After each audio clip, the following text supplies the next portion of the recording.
Bismillahirrahmanirrahim. Assalamualaikum warahmatullahi wabarakatuh. Bersama saya Imam Andi dalam siri kupasan nasihat-nasihat berdasarkan buku Sahaja Aku Menjadi Imam.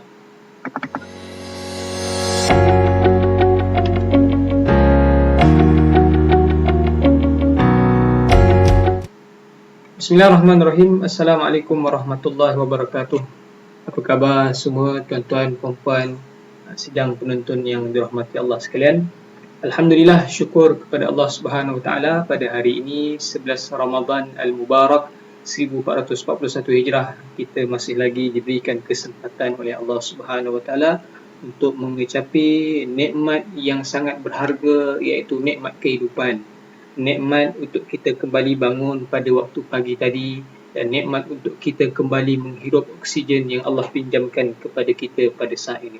Alhamdulillah, tuan-tuan, puan-puan yang dirahmati Allah sekalian, insya-Allah bersempena PKP ini dan bersempena Ramadan yang banyak masa ini, insya-Allah saya cuba untuk berkongsi kepada tuan-tuan dan puan-puan yang dirahmati Allah sekalian berkaitan dengan buku yang saya tulis sendiri, iaitu Sahaja Aku Menjadi Imam. Dan untuk makluman tuan-puan semua, buku ini adalah kisah travelog, perjalanan berkaitan dengan diri saya dari sebelum menjadi imam sehinggalah ke saat menjadi imam, dan saya selitkan antara perjalanan kisah-kisah tersebut, saya selitkan beberapa nasihat, sebanyak 11 nasihat yang berada dalam buku ini berkaitan dengan kehidupan kita. Dan insya-Allah hari bermula daripada hari ini saya akan cuba kupas satu demi satu berkaitan dengan nasihat ini. InsyaAllah pada hari ini, tuan-tuan puan-puan yang dirahmati Allah sekalian, pada hari ini kita akan cuba kupas berkaitan dengan nasihat pertama Sahaja Aku Menjadi Imam, daripada muka surat. Kalau tuan-tuan puan-puan ada buku ni, dia ada dalam muka surat 14, tuan-tuan boleh tengok berkaitan dengan nasihat yang pertama ini. Tidak lain dan tidak bukan, ia berkaitan dengan satu perkara yang kita pasti akan ataupun pernah melaluinya, iaitu ujian dalam kehidupan. Tuan-tuan puan-puan yang dirahmati Allah sekalian, seperti mana yang kita tahu, dalam hidup kita ni, kita tak pernah lari daripada ujian. Ada kala kita diberikan nikmat oleh Allah Subhanahu Wa Taala. Ada kala kita diberikan satu ujian dalam kehidupan kita. Bermacam-macam ujian yang boleh kita hadapi dalam hidup. Allah sebut dalam surah Al-Mulk ayat kedua, Allah kata, Allazi khalaqal mauta wal hayata liyabluwakum ayyukum ahsanu amala. Dialah Allah yang menciptakan bagi kamu kematian dan kehidupan semata-mata untuk menguji siapakah di antara kamu yang lebih elok amalan. Sebab itu kehidupan dan kematian kita ini tidak lain dan tidak bukan adalah sebuah ujian. Kita dilahirkan daripada rahim ibu kita, sehinggalah kita dibawa bertemu kepada Allah Subhanahu Wa Taala. Itu semua adalah tempoh kita diuji. Ada yang diuji dengan bermacam-macam perkara. Kalau kita lihat dalam surah Al-Baqarah ayat 155, Allah kata apa yang dia nak uji kita ni? Allah kata, wala nabluwannakum bisyai'im minal khawfi wal ju'i wa naqsim minal amwal wal anfusi wath thamarat wa basyiris sabirin. Nescaya kami akan, apa kata Allah? Kami akan menguji kamu sesuatu dari sudut ketakutan. Wal khawf minal khawfi, ketakutan. Allah akan uji kita dari sudut ketakutan. Wal ju'i, dari sudut kelaparan. Ada di antara kita yang sekarang tak ada kerja, ada yang di antara kita yang diberhentikan. Itu salah satu bentuk ujian daripada Allah Subhanahu Wa Taala. Wa naqsim minal amwal, dan kekurangan dari sudut harta. Wal anfus, dan kekurangan dari sudut nyawa, ataupun kita kehilangan orang yang tersayang. Orang yang tersayang pergi meninggalkan kita buat selama-lamanya. Wathamarat, dan tumbuh-tumbuhan. Wabasyiris sabirin, dan berilah berita gembira kepada orang-orang yang sabar. Tuan-tuan puan-puan yang dirahmati Allah sekalian, pada hari ini saya akan mengupaskan berkaitan dengan nasihat pertama berkaitan dengan ujian dalam kehidupan. Sebab itu kalau tuan-tuan baca, tuan-puan baca dalam buku ini, muka surat 14, saya mendatangkan satu hadis Nabi SAW yang cukup popular, yang cukup famous, yang saya belajar ketika mana saya sekolah menengah dulu di SMA Kerajaan Johor Keluang.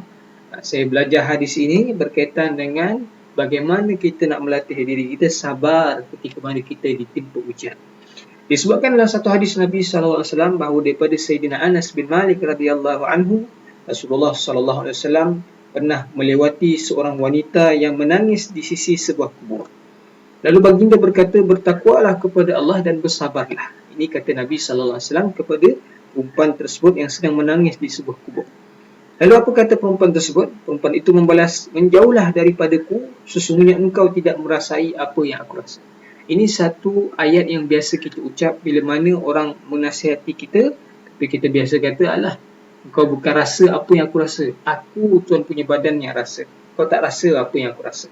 Ini biasa ayat yang kita sebut bila mana seseorang cuba menasihati kita.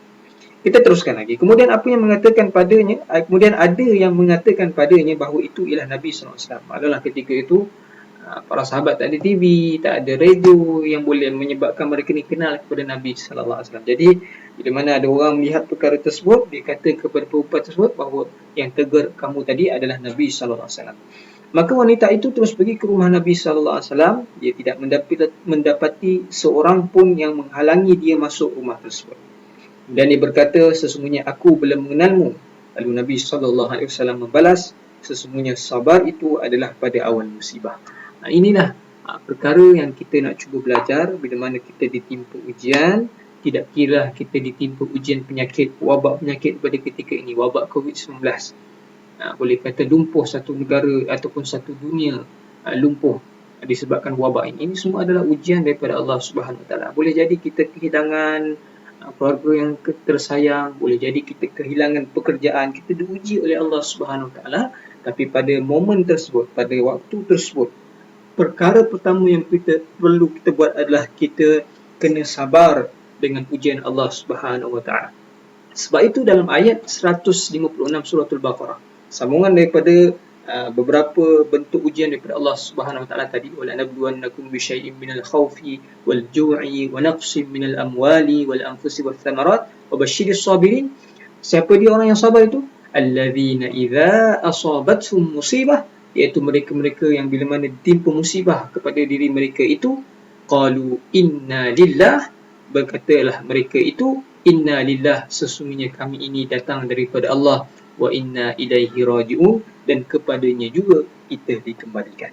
Inilah resipi bagaimana kita nak bersabar ketika mana kita ditimpa musibah, bila mana kita rasa sedih, bila mana kita rasa kehilangan, bila mana kita rasa ada satu perkara yang menyebabkan kita rasa kesempitan dalam kehidupan kita, maka kita kena balikkan semua perkara itu adalah daripada Allah Subhanahu Wa Taala.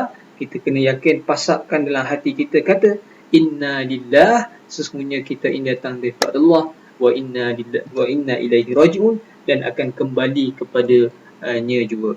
Jadi inilah kita kena pasakkan dalam hati bahawa semua yang berlaku kat dunia ini, semua yang berlaku dalam kehidupan kita ini, semua itu daripada Allah Subhanahu Wa Taala. Sebab itu bila kita faham hakikat ujian datang daripada Allah, nikmat datang daripada Allah, segala macam harta anak pinak kita datang daripada Allah, segala kekurangan harta, kehilangan orang yang tersayang, kematian itu adalah ujian daripada Allah Subhanahu Wa Taala, maka kita akan yakin bahawa ada perkara yang terbaik yang Allah ingin suratkan atau berikan ke dalam hati kita, ke dalam kehidupan kita. Saya masih ingat ada sahabat saya ketika mana sekolah dulu ada menyebutkan bahawa dalam hidup kita ini ada dua perkara yang terbaik yang Allah berikan kepada kita. Apa dia tuan-tuan semua? Pertama adalah apa yang Allah telah berikan kepada kita dari sudut wahyu Allah Subhanahu Wa Taala kepada Nabi sallallahu alaihi wasallam, iaitu Al-Quran. Al-Quran, apa sahaja yang berada dalam Al-Quran adalah terbaik buat diri kita. Dan yang kedua adalah apa yang Allah takdirkan kepada diri kita. Sebab itu, bila mana kita yakin bahawa semua ini datang daripada Allah, dialah pemberi masalah kepada diri kita, dia jugalah yang maha mengeluarkan kita daripada sebarang masalah, maka insya-Allah hati kita akan mudah lapang. Kita lihat bagaimana kisah seorang ayah yang memaafkan pembunuh anaknya di Amerika Syarikat. Bagaimana hatinya lapang untuk memaafkan kesalahan pembunuh si anak. Sebab mungkin dalam hatinya mengetahui bahawa hakikat sebenar ini adalah daripada Allah Subhanahu Wa Taala. hakikat yang bahawa hidup kita ni semuanya daripada Allah Subhanahu Wa Taala. Sebab itu dalam hadis, ataupun dalam nukilan yang saya sebutkan dalam nasihat pertama ni, saya ada nukilkan berkaitan dengan, saya ada masukkan sekali berkaitan dengan ayat surah Al-Baqarah ayat yang ke-45. Allah kata wasta'inu bis-sabri was-salah, mintalah tolong pada Allah dengan sabar dan salat. Tadi kita dah tahu bila mana kita semua perkara ini datang daripada Allah Subhanahu Wa Taala. Kita dapat harta, kita dapat anak, kita diuji dengan kehilangan harta, kita diuji dengan kesakitan, semua itu datang daripada Allah Subhanahu Wa Taala. Cara untuk kita keluar daripada perkara tersebut, bila mana kita tahu yang datangkan musibah itu adalah Allah, maka kita tahu yang boleh mengeluarkan kita daripada musibah itu juga adalah Allah. Maka tidak lain dan tidak bukan, kita kena minta tolong kepada Allah Subhanahu Wa Taala. Sebab tu Allah kata, Allah dah ajar kepada diri kita wasta'inu bis-sabri was-salah. Mintalah tolong pada Allah dengan sabar dan salat. Cara nak sabar, seperti mana saya sebut tadi, kita kena pasakkan dalam hati, banyakkan sebut bila mana kita ditimpa musibah, inna lillahi wa inna ilaihi raji'un. Kita kena banyak sebut, lazimkan sebut. Bila mana kita rasa susah, kita kena lazimkan sebut inna lillah, sesungguhnya kita datang daripada Allah, wa inna ilaihi raji'un, dan kita juga akan dikembalikan kepadanya. Kita kena banyakkan sebut, kita kena yakinkan diri kita sebut. Dan boleh juga kalau kita dah tak tahan sabar, kita pegang dada kita, kita kata astagfirullah, ya Allah, ampunkanlah dosa aku, ya Allah, ampunkanlah dosa aku, ya Allah, ampunkanlah dosa aku, ya Allah. Sebab itu kalau tengok pada ketika ini berbagai-bagai jabatan mufti, kerajaan negeri masing-masing, wilayah negeri masing-masing menyarankan kepada kita setiap akhir solat fardu cuba baca doa kunut nazilah. Yang mana doa kunut nazilah ini akan diselitkan dalam doa tersebut berkaitan dengan doa kita nak minta ampun pada Allah Subhanahu Wa Taala. Sebab boleh jadi ujian yang berlaku dalam kehidupan kita adalah disebabkan dosa dan maksiat kita. Saya masih ingat ceramah Ustaz Felix Siau daripada Indonesia mengatakan bahawa setiap musibah yang berlaku dalam hidup kita boleh jadi adalah sebabnya berpunca dari diri kita sendiri yang banyak melakukan kerosakan, yang banyak melakukan maksiat. Mungkin ada yang kita tidak menjaga hak Allah Subhanahu Wa Taala dengan sebaik mungkin. Mungkin kita tak jaga hak manusia, kita mungkin tak jaga hak binatang, hak alam ini dengan sebaik mungkin. Maka Allah timpakan musibah pada diri kita semata-mata untuk kita kembali kepada Allah Subhanahu Wa Taala. Sebab dalam surah As-Sajdah, dalam selalu ayat ataupun selalu surah yang dibaca oleh para imam pada subuh Jumaat, Allah kata walanudhiqannahum minal azabil adna dunal azabil akbar la'allahum yarji'un. Allah kata, dan kami akan timpakan kepada mereka itu, seksakan kepada mereka itu azab yang ringan, ataupun kata ujian dalam kehidupan kita ini di dunia ini adalah ujian yang ringan. Dunal azabil akbar, sebelum azab yang berat, iaitu di akhirat kelak. Kerana apa? La'allahum yarji'un. Mudah-mudahan mereka itu akan kembali. Makna kata bila mana kita ini ditimpa ujian, Allah nak kita ini kembali kepada Allah SWT. Sebab tu kembali pada Allah dengan arti kata kita minta tolong pada Allah. Macam mana nak minta tolong pada Allah? Pertama, sabar. Ingat inna lillahi wa inna ilaihi raji'un. Yakin bahawa semua ini datang daripada Allah dan Allah yang mengeluarkan kita daripada masalah. Yang kedua adalah sabar. Yang kedua adalah salat. Maafkan saya. Yang kedua adalah salat. Kerana kita tahu berbagai-bagai kisah ketika mana Nabi SAW dirundung musibah ataupun dirundung kesedihan. Nabi SAW akan segera melakukan salat, menunaikan salat 2 rakaat. Persoalannya, pernah tak ataupun berapa kali kita mengamalkan perkara? Bila mana contohlah kita ditimpa ataupun kita sakit, ataupun anak kita sakit, kita tengok anak kita demam, kita terus bawa anak kita pergi ke klinik atau kita solat 2 rakaat dulu? Saya nak tanya tuan-puan semua. Sebab apa? Sebab yang diajarkan oleh Allah Subhanahu Wa Taala adalah, dan juga diajarkan oleh Nabi Sallallahu Alaihi Wasallam adalah, bila mana kita ditimpa musibah, kita kena minta tolong pada Allah dengan sabar, dengan salat. Sabar dan salat. Kita salat dulu. Sebab itu saya nak sarankan bermula hari ini, bermula tuan-puan lihat, tonton video saya pada hari ini.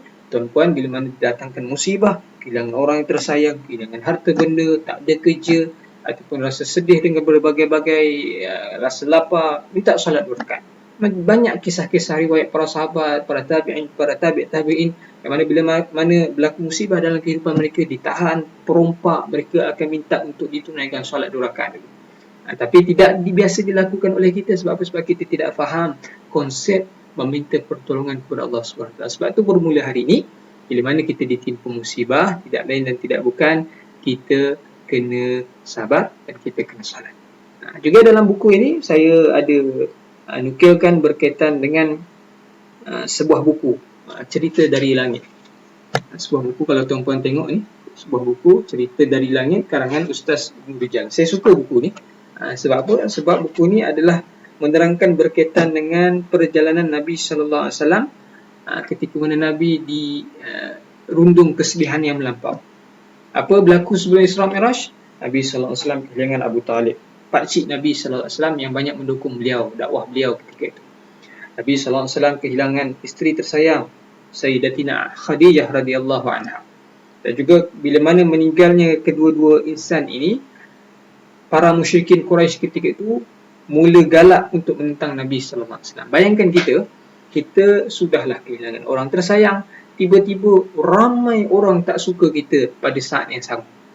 Orang membenci kita, orang memulaukan kita. Apa perasaan kita? Kita mesti sangat-sangat sedih. Sebab itu perjalanan Isra Mi'raj ini Allah rezekikan, Allah bagi pada Nabi SAW semata-mata untuk menggembirakan Nabi SAW. Dan plot kisah Isra Mi'raj ini sepatutnya menjadi sebuah pengajaran bagi diri kita untuk kita keluar daripada kesedihan kita. Macam mana nak keluar? Saya boleh kongsikan ada beberapa perkara daripada buku ini. Pertamanya, sebelum kita keluar ataupun sebelum kita nak keluar daripada kesedihan ini, antara cara-cara ataupun tips-tips untuk kita keluar daripada kesedihan ini adalah kita melihat sejarah ketika Isra Mi'raj. Sebelum Isra Mi'raj Nabi SAW, Nabi dibersihkan hatinya oleh Malaikat Jibril AS. Jadi, poin pertama yang boleh kita garap daripada kisah sirah Nabi SAW adalah bila mana kita sedih, perkara pertama yang boleh kita buat, antara perkara yang boleh kita buat adalah kita membersihkan hati kita. Macam mana nak bersihkan hati? Macam-macam perkara. Kita pernah dengar lagu Opik, kan? Kita pernah dengar lagu Opik yang katakan obat hati ada 5 perkaranya. Yang pertama, baca Quran dan maknanya. Baca Quran dengan makna. Bila mana kita selalu baca Quran saja tapi tak lupa nak baca makna. Kita kena baca makna supaya kita faham apa sebenarnya yang Allah nak sampaikan kepada diri kita. Yang kedua, solat malam dirikanlah. Banyakkan solat malam.